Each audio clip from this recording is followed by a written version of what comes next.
In this video, we're going to be taking a look at how to use Maya as a modeling tool, and we're going to be taking our crate and building something very similar to what you see here for a high resolution object.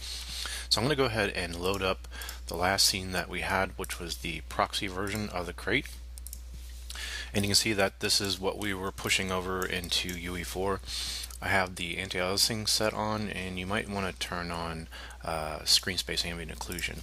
It gives you this nice kind of contact shadow or pieces of geometry and edges and things like that kind of get close together. One thing we could look at is under rendering viewport 2.0 and do the option box for this. If you want higher resolution anti-aliasing, you can do smooth wires and put this up to 16 for the quality for that. And there's also for screen space ambient occlusion, we can go up and change some of the settings for that as well. You can see that there is a samples of 16 and that can go up to 32. If you want the quality of that to go up a little bit, let's go ahead and close that down.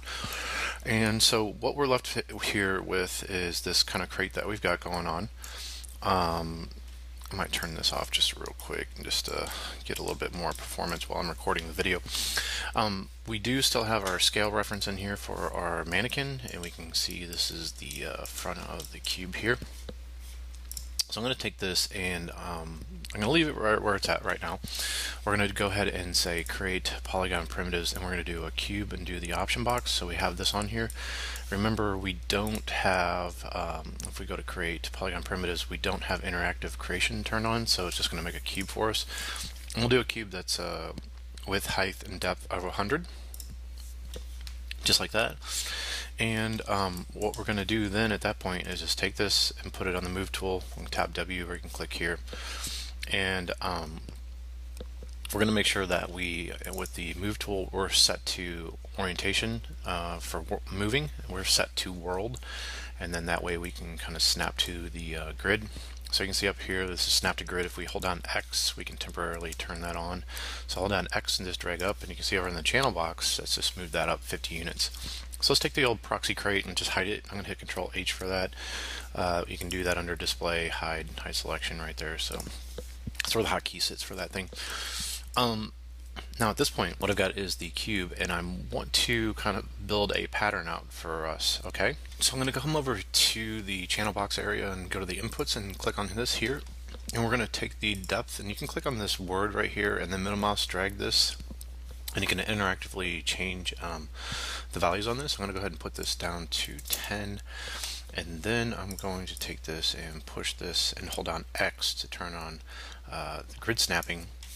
Let's turn on this proxy crate again real quick. Let's do Shift H, that'll unhide it. So I can hold down X and kind of push back like this. Now you can see that the grid that we set up, the increments, are not allowing me to snap. It's snapping every 10 units. So if we go to display and grid, and we need finer control over this, right now I've got my subdivisions to, it was set to 10. That's what we had before. But if we set this to 20 and hit apply like this, then you can see that we're going to get even finer movement increments. And I'm going to hold down X, and then I'll snap right there to the front of that. Now at this point we should be able to take the crate and hide it again. I'm going to hit Control H for that. Something to talk about right now is the pivot point of this object is set to the center of the object, and if we want, we can set this back to the origin of the world. Now you can see all the movement that we've done is actually held within here in the channel box. We can actually zero that out and kind of freeze that. That's under, if you go to modify and say freeze transformations, you can see those numbers get zeroed out like that. And then at that point we can also go to modify and we say reset transformations, and it should take the pivot point and move it to the center of the world. I'll hit undo for this just so you know. If you tap D, you can move the pivot point wherever you want it in the world. If you hold down X, you can actually snap it to the grid. And so I could do this manually, and I tap D, and that puts us back. That's how you can move the pivot point if you want. Okay, so I'm going to name this front like this, and we can actually duplicate this thing here. I'm going to hit Control D and duplicate it, and then we're going to rotate it. So we'll tap E for this, or go here for the rotate. If you want, you can rotate this thing. You can see this here. I can put 180 degrees in here for the channel box. That's one way that we could do that. The other way that we could do this, if you hold down J, you can temporarily turn on snapping increments for rotation. So I can rotate that 180 degrees like this. I'll call this back like this. And then we can duplicate another front like this and then rotate it. I'm going to hold down J and then rotate it 90 degrees like this. And I'll call this left. And what I want to do now with this is we can take the verts on this, so I'll hit F9, or you can right click over it and say vertex like that, and I'm going to just drag a marquee around those two verts that you see here. I'll put on the move tool, and then we can hold down X and then snap to our grid by moving that axis right there, and I'll grab these verts here and hold down X and then snap like that. So you can see what we're building here for this thing. Okay, so now that we've got the left done, we can hit Control D, and that's going to duplicate that, and that's under Edit, and you can see duplicate right there like that. I'm going to put in the Rotate tool, tap E for that. You might want to just hover your hands over, put your hand on Q, W, R right in here, and it's going to kind of go through this. You know, they've got the Q for the pick tool, W for move, E for rotate, and R for scale. So that's how you can kind of get a little bit quicker about using those tools. I'm going to hold down J again to snap and then rotate this thing around into place. And again, we're going to just rename this, double click on it and call it right, like that. And then what I want is to maybe take the left and duplicate that, Control D, and then hold down J and rotate 90 degrees this way. Let's see, we can move it into place. That's not a big deal. So I'm going to hold down X and then kind of move it here, and then hold down X and then move it up, and I want it to sit inside of this thing, kind of like that, right? So we can hit F9, or we can right click over that and say vertex like that, and I'll grab these two verts, or these four verts, sorry, and hold down X and then move them in right about there. Yeah. And then I'll take these verts and move them in, hold down X, and we'll move them in just like that. I'll rename this and call this top. Now what I could do, also the pivot points all kind of in a weird place. We can do what we did before. We can go to modify, we can say freeze transformations, kind of zero everything out, and say modify freeze reset transformations, and it'll put that pivot point back down to the to the center of the world there. And then we can take top and hit Control D to duplicate that, and let's put on rotate, tap E, and I'm going to use J to rotate and snap into these different degree increments like this, and then I'll put it on the move tool, W, and hold down X and just move up and snap like this. And we've got that, and I'll freeze the transformations on that, modify freeze transformations, and I'll call this bottom. Okay, so let's hide our mannequin and just take a look at what we got here, and I will turn on the screen space and ambient occlusion for a second just to kind of see what that looks like. And it's not going to do too much for me there, but I was kind of hoping you could see the different pieces there. We can do a wireframe on shaded right here like this, and we can see the actual pattern of the geometry like that. So go ahead and save this file, and then we'll go to the next part and we'll start actually modeling out the high resolution parts for this.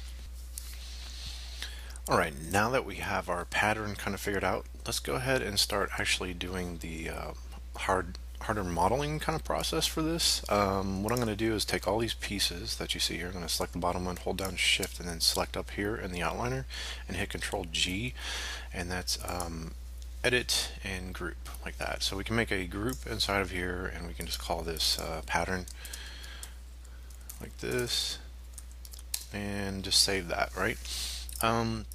And then I can take, let's take the front that we've got here, and I was going to duplicate that, hit Control D to duplicate that, and if we want to unparent that from this group, you can middle mouse drag it out like that. That's one way you can do it, or you can hit Shift P and that'll unparent things. So we've got this pattern here. I'm just going to hide this thing, hit Control H to hide it, and now we've got this new kind of front piece that we've got going on here. I showed you how to zero out the transforms and everything and reset the transforms, but one thing that we could do is if we want the pivot point to go back to the center of this, we can go to modify and say center pivot. So I'm going to put that in the center of the pivot there like that, and I'm going to hit Control D to duplicate this, and then I'm going to actually take this and scale it in like this, and let's scale the whole thing down. I'm going to go tap the space bar so we can see all 4 views and tap F and through here like this. Let's close this window out here, and then tap 4 to see wireframe.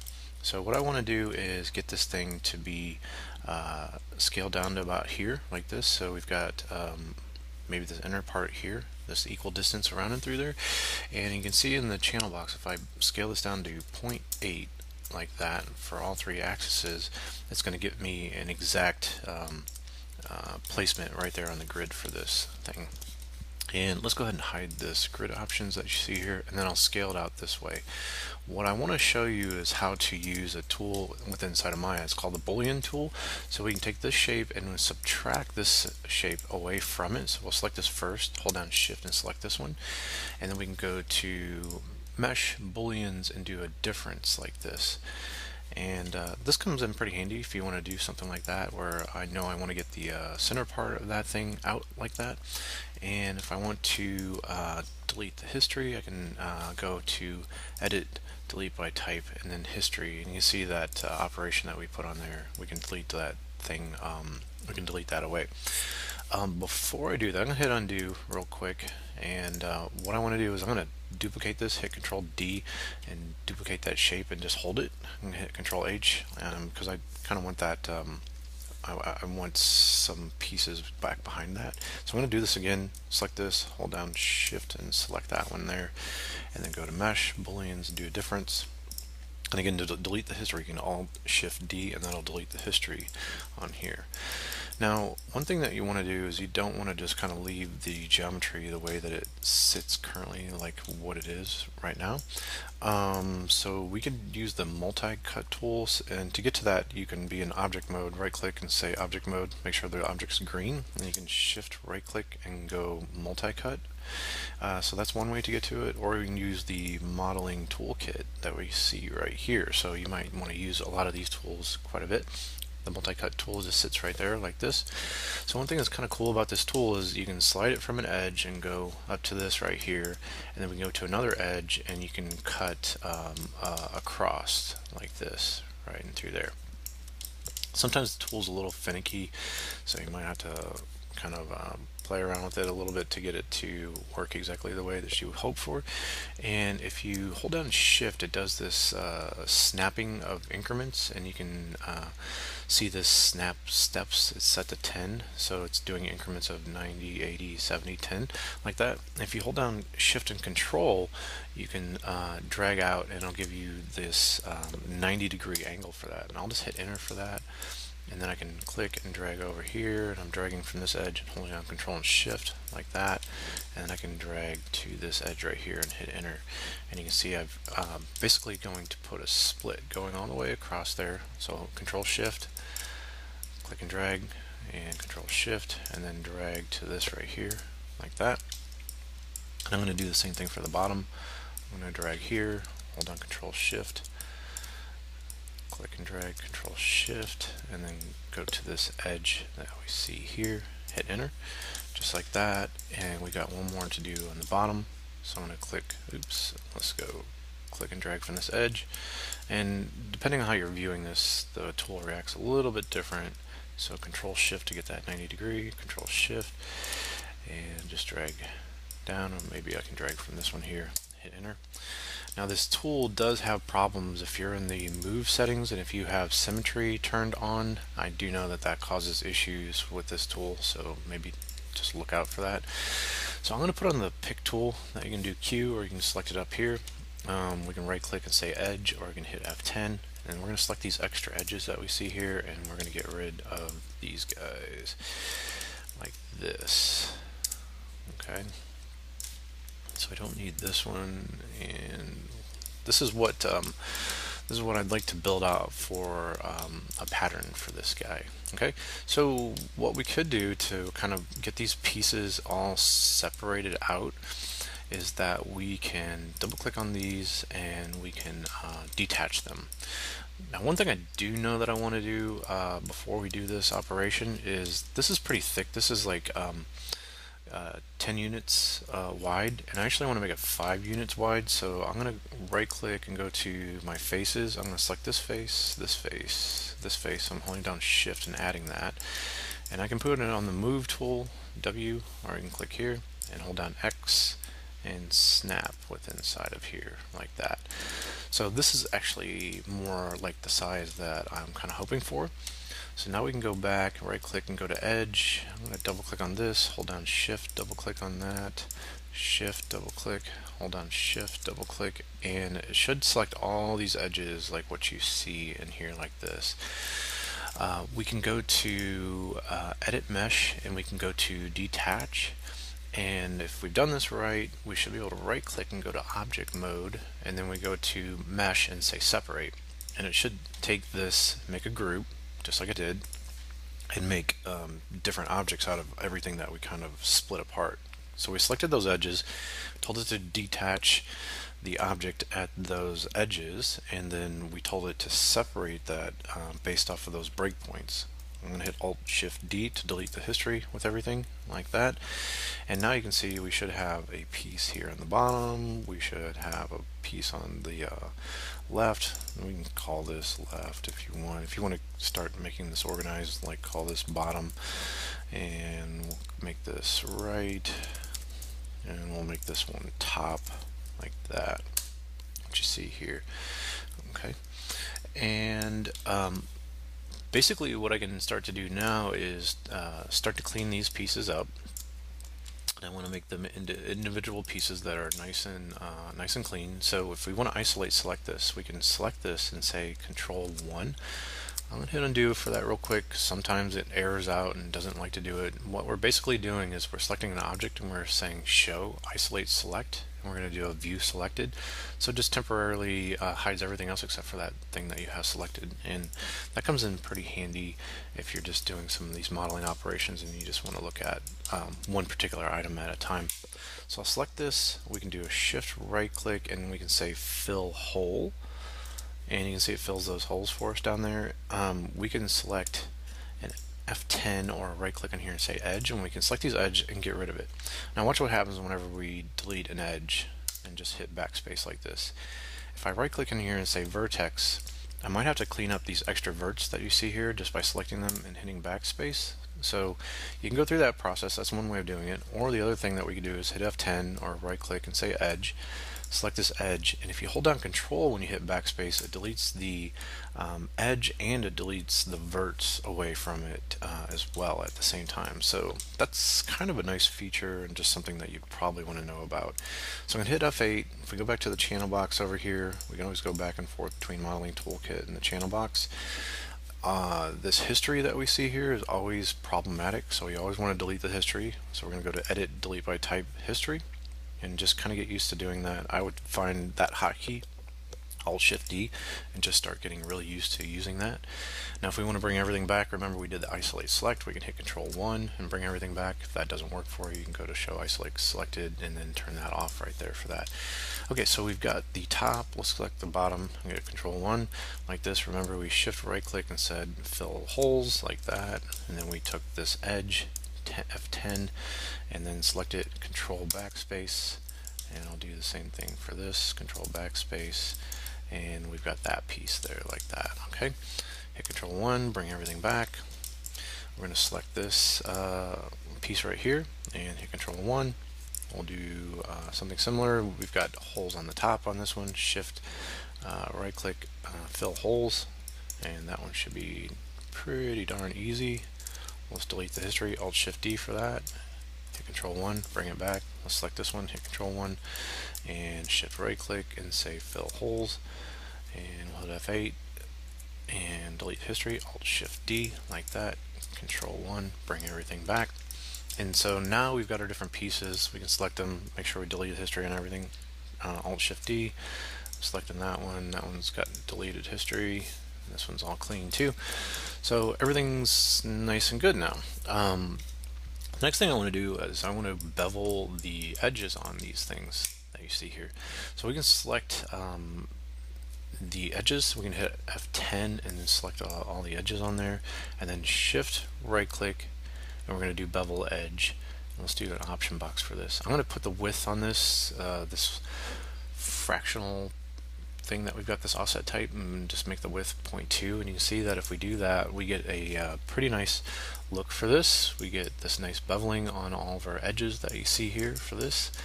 And if you want, that could be 0.5, could be 1. You can see that this is kind of like the rounding, and then the segments says how many segments would you have on here to do the actual rounding portion of it. Now that you can always get back to this history for this thing, but I think for what we're doing, this look that we're kind of going for, we can just do we just want to do this offset of 0.2. Let's do segments, let's do 1 for that, and then do this offset,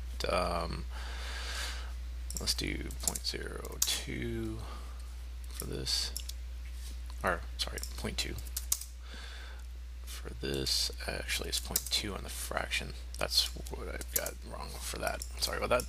Okay, so that'll get us back there for the settings that we set for this. Now if you want, we can run the last operation that we did. So we can select this as an object and then tab G, and you can see it's going to remember what we did. So we just select this as an object, tab G, select this one and tab G. If that gives you any problems, I'm going to hit undo. You can always remember, you can always select this as an object, right click and go to Edge, and shift right click, do the Bevel Edge, and these are the settings, and you just apply that to that or whatever. But you should be able to get to this and be able to bevel your edges and everything else like that, like what you're looking for this thing. Okay, so I'm going to select all the pieces like this, and you can delete history for multiple objects at one time, Alt-Shift-D, and remember that's under Edit, Delete by Type, History. Alright, the next thing I'm going to have you do is take one of these left to right pieces, and we're going to duplicate this thing. So we're going to hit Control D for this, and let's hit Shift P to unparent it just so it's out of this group that we have here. Tap W for our Move tool, and what I'm going to do is center the pivot point of this thing. So we're going to go to Modify, and we're going to say Center Pivot Point, and we're going to hold down X, and then we're going to move this thing back into space like this. And we still don't have increments. Let's see if I tap the space bar and go to the side view of this. We don't have grid increments that are small enough. We could change the grid settings for that to do that, or you can just kind of move it here and take a look and see maybe where do we need this thing to kind of line up. And it looks like it's going to be just -5 like this is going to be all we need to kind of have it sit right back there like that. And then the other thing I want to do, I want to take the verts and I want to pull this up to here and to here with this. Okay, so we're going to right click and say vertex, select these vertices, and then we could move them up here, but I really want to snap them to the grid. I want everything to be perfect. Now one thing is, if you grab a bunch of verts and you hold down X and you snap to the grid that you see here, depending on your settings, if we open up the move settings and say move snap settings, this retain component spacing, I think that's on by default. You see how it keeps this relationship of everything being together like this? If we hold down X, we can move that together as a group. Now this is, if this is off, we hold down X, it's going to force everything to just snap to that grid. And so you might want that functionality, and I think this is what I use most of the time for things, but sometimes I need this retain component spacing to be on. So I'm going to turn that on right now. The other thing is I want to snap the very top of this to this grid line right here like this. So if you remember earlier, we said we can tap D and we can move our pivot point for something. So let's just tap D like that. We can hold down V, and that's going to turn on temporary vert snapping. So hold down V, and I can click it on this one axis and just move up and down until I snap right to this vert that you see here. Now that my pivot point is set, I can tap D, and that puts me back in the move setting, and I can hold down X, and we're turning on grid snapping, and I'll just move that up and then snap to the grid there. So let's zoom out. Let's come to this part here. We'll select these verts, tap D to move our pivot point, and you can move this thing around. Remember, if you hold down V, it's going to turn on temporarily, turn on vert snapping, and then we can tap D to release that. So now we're back in the regular kind of move mode, and we'll hold down X and just snap right down to there like that. So now we've got this board. If we tap the space bar and go to the perspective view, you can see we've got this board back here. Now let's call this board 01 like this, and we can hold down X, and what I'm going to do is I'm going to get it right in the center like that. So I'm just going to hold down X, and now I've got a board that's running right down the center. And let's go say modify and say freeze transformations, and we've got that set right there like that. Now what we could do is we can duplicate this thing. We can hit Control D, and then we can move that copy and hold down X and snap over like that. And if we make one copy with the transforms, one thing that Maya has that's kind of cool is you can hit now at this point Shift D, and it'll duplicate with those transformations that you see here. So let me do this for you again on this side. So we'll select this object, we'll hit Control D to duplicate it, hold down X and snap and move it over like this, and now we'll hit Shift D to finish that out like this. So now we've got these boards that you see back here in the back like this, and we can select them all and hit Control G to group and call these back boards like this, and we can middle mouse drag this into this whole front groove. And I'll call this, because Maya doesn't like things to be named the same thing, there was already a front in there, so it's trying to put a number at the end of it, so I'll do an underscore and just do GR like that for group. And now we're getting pretty close to having all the pattern that we need for this. Now if you remember earlier, I took that front piece, and if I hit Shift H, we can unhide this thing, and I saved that for a reason. I'm going to tap F11, or right click on here and say face, and then we're going to move this and hold down V and then snap it to maybe the front right here, and we'll take this face here and then hold down V and then snap it. Let's go to the side view and take a look. Hold down V and then snap it right to the edge there. So it should fill up that whole space that you see there, kind of like that. So I'll hit F8 just for object mode, and we can take a look at this. I'm going to isolate select that, so we can Control 1 hit it, or we can go to show isolate selected and say view selected right there like that. I'm going to take this F11, select it, and then hit Shift, and we're going to do bracket key to the right. So that's the key that sits right next to the question mark key. It's the comma key and the period key. You can actually grow a selection out, so I'm going to do Shift and then period like that to grow that out for those faces, and then hit delete for it. Now one thing that you're probably like, why does it shade black like this? That's because of the normal direction of the object and the way that the computer calculates light. Now you could say lighting and say two-sided lighting, and it'll go away for that, but this can actually be a hint for you to say maybe your geometry is facing the incorrect direction for shading. So you can always reverse the direction of shading. We'll select the face for this, and we'll go to mesh display, and we'll say reverse like this. That's pretty nice for you. Okay, so we've got that going, and we can go back to that modeling toolkit. Let's go to the multi-cut tool and drag across here and here. And if you remember, this snap steps is set to 10%. What I can do is click and drag up and hold down Shift. I'll do a 90, and I'll click and, sorry, hit backspace. Hold down Shift and do a 90 here, and I'm going to do click and drag and do 10 here, and then click and drag and hold down Shift here and do 10 here like that. And that's giving me this pattern for this. So now I don't need these faces. I can right click in here and say face, select that, delete that right there like this. And We'll go ahead and leave the center part for that. I'll select these two faces and then shift right click, and we're going to do an extrude face, and then we can pull this thing forward, and you can see we can do a thickness of, let's just do 5 like that, and hit F8. We'll go back to the channel box. Alt Shift D deletes history, and then if we want to bring everything back for visibility, let's say view selected.